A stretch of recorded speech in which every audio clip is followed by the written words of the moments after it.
विधानसभा के सदस्य माननीय श्री जयराम महतो जी ने कल एक बात कही। लोग क्या कहते हैं मालूम है कि जब नक्सलियों का वर्चस्व था, वीडियो का हैसियत नहीं था 1 रुपए घूस लेने का।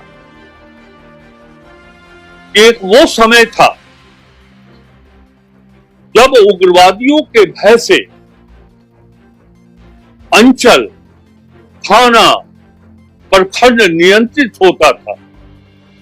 कुछ लोगों ने इसे इस रूप में देखा कि क्या आप वही व्यवस्था चाहते हैं। मैं समझता हूं कि इसके पीछे ये सोच थी कि यदि विधायिका की प्रणाली कमजोर होगी तो फिर से उग्रवाद की प्रणाली मजबूत हो जाएगी झारखंड के ग्रामीण क्षेत्रों में। और इसीलिए मैंने कहा कि इस मंच से हम कार्यपालिका को भी कहते हैं कि हमारे संस्कृति में, हमारी संस्कृति इतनी आदर्शपूर्ण होनी चाहिए और विधायिका भी अपनी जिम्मेवारी को समझे। तो नहीं है कि आप सत्र में आए, बैठे, उप समितियों के, विधानसभा के कमेटियों के बैठक में आप अपनी उपस्थिति दर्ज करा दें और चले जाए। मात्र विधायिका की जिम्मेवारी इतनी नहीं।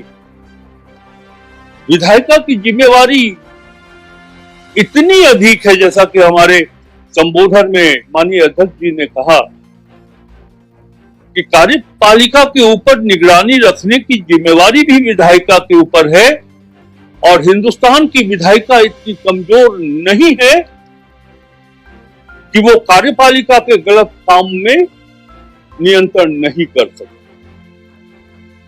अब इसके दो पक्ष हो सकते हैं।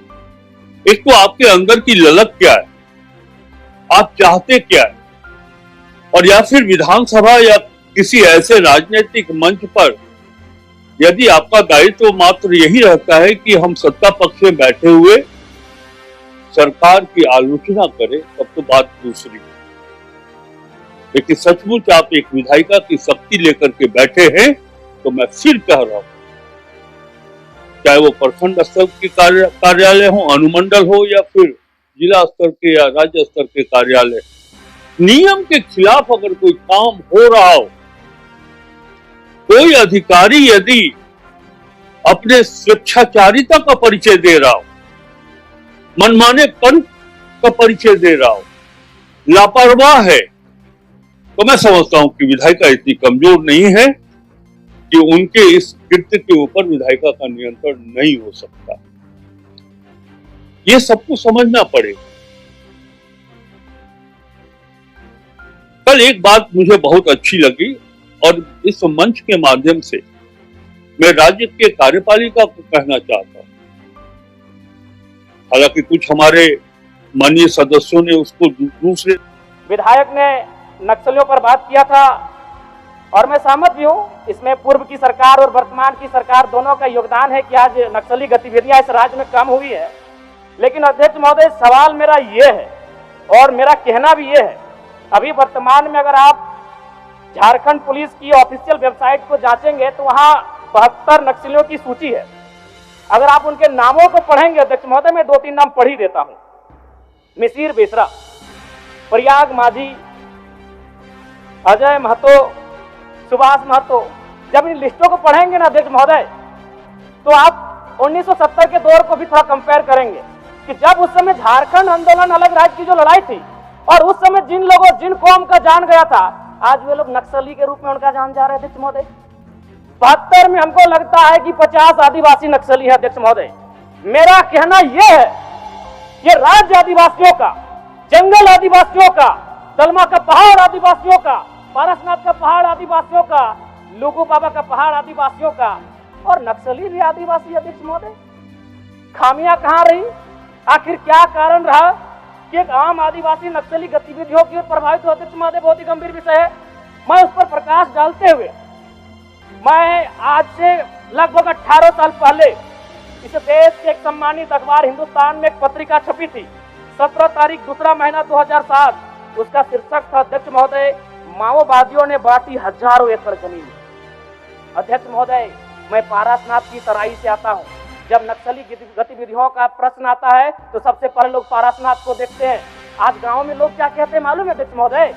कि 1990-95 में, मैं पुनः कहूंगा, मैं नक्सलियों का समर्थन नहीं करता हूं, उन्हें असंवैधानिक मानता हूं, उन पे कार्रवाई होनी चाहिए, लेकिन मैं गांव से आता हूं और गांव की बात कहता हूं।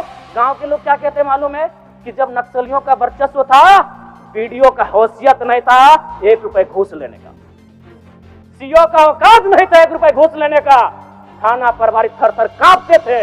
यानी आम व्यक्ति आज भी अगर गोलियां खा रहे नक्सल के नाम पर, तो कारण आपका सिस्टम फेल है अध्यक्ष महोदय, इसको स्वीकारिए और नहीं तो पढ़िए झारखंड सरकार, झारखंड राज्य की गृह कार्य आपदा विभाग की रिपोर्ट, जिसमें ये कोई पुरानी रिपोर्ट नहीं अध्यक्ष महोदय, ये 2024 26 तारीख 12वां महीना। आप कागज भेजवा दीजिए, कागज भेजवा दीजिए, 12वां समय हो गया है, सरकार का उत्तर होना मैडम, है। मंत्री मैडम करें, ये 12वां महीना की रिपोर्ट है अध्यक्ष महोदय। 1 मिनट जयराम जी, 1 मिनट। चाहते हैं क्या? जी नहीं, आप नहीं, आप क्या कहना चाहते हैं? मैं ये कहना चाहता हूँ, आपको व्यवस्था में रह के चीजों को व्यवस्थित करना होगा। आप इस राज्य को नक्सल की ओर नहीं ढकेल सकते अध्यक्ष महोदय। ये आप क्या कह रहे हैं अध्यक्ष महोदय? जयराम जी, कागज भेजवा दीजिए, कागज भेजवा। मेरा कहना यह है कि एक आम व्यक्ति क्यों, मैं कह रहा हूँ ये असंवैधानिक लोग हैं, मैं प्रशंसा कर रहा हूँ सरकार की। क्या मंत्री मैडम, एक तो 1 मिनट का समय आप बाधित कर रही हैं, चलिए। क्यों बाधित करेंगी? क्यों बाधित करेंगी? आप मंत्री हैं, आपको बीच में रोकने का अधिकार नहीं है मंत्री मैडम, आपको बीच में रोकने का अधिकार नहीं है। गलतियों को स्वीकार कीजिए, विफलताओं को स्वीकार कीजिए। चलिए चलिए, हो गया, विफलताओं को स्वीकार कीजिए। हो गया, चलिए। मंत्री मैडम 1 मिनट के हमें समय मिलता है। सरकार का उत्तर, माननीय सरकार का उत्तर, चलिए सरकार का उत्तर चाहते हैं। मैं समझता हूं कि इसके पीछे ये सोच थी कि यदि विधायिका की प्रणाली कमजोर होगी तो फिर से उग्रवाद की प्रणाली मजबूत हो जाएगी झारखंड के ग्रामीण क्षेत्रों में। और इसीलिए मैंने कहा कि इस मंच से हम कार्यपालिका को भी कहते हैं कि हमारे संस्कृति में, हमारी संस्कृति इतनी आदर्शपूर्ण होनी चाहिए और विधायिका भी अपनी जिम्मेवारी को समझे। तो नहीं है कि आप सत्र में आए, बैठे, उप समितियों के, विधानसभा के कमेटियों के बैठक में आप अपनी उपस्थिति दर्ज करा दें और चले जाएं। मात्र विधायिका की जिम्मेवारी इतनी नहीं, विधायिका की जिम्मेवारी इतनी अधिक है, जैसा कि हमारे संबोधन में माननीय अध्यक्ष जी ने कहा कि कार्यपालिका के ऊपर निगरानी रखने की जिम्मेवारी भी विधायिका के ऊपर है और हिंदुस्तान की विधायिका इतनी कमजोर नहीं है कि वो कार्यपालिका के गलत काम में नियंत्रण नहीं कर सकती। अब इसके 2 पक्ष हो सकते हैं। एक तो आपके अंदर की ललक क्या है, आप चाहते क्या है, और या फिर विधानसभा या किसी ऐसे राजनीतिक मंच पर यदि आपका दायित्व मात्र यही रहता है कि हम सत्ता पक्ष में बैठे हुए सरकार की आलोचना करें, तब तो बात दूसरी। लेकिन सचमुच आप एक विधायिका की शक्ति लेकर के बैठे हैं, तो मैं फिर कह रहा हूं, चाहे वो प्रखंड स्तर के कार्यालय हो, अनुमंडल हो या फिर जिला स्तर के या राज्य स्तर के कार्यालय, नियम के खिलाफ अगर कोई काम हो रहा हो, कोई अधिकारी यदि अपने स्वेच्छाचारिता का परिचय दे रहा हो, मनमानेपन का परिचय दे रहा हो, लापरवाह है, तो मैं समझता हूं कि विधायिका इतनी कमजोर नहीं है कि उनके इस कृत्य के ऊपर विधायिका का नियंत्रण नहीं हो सकता। ये सबको समझना पड़ेगा।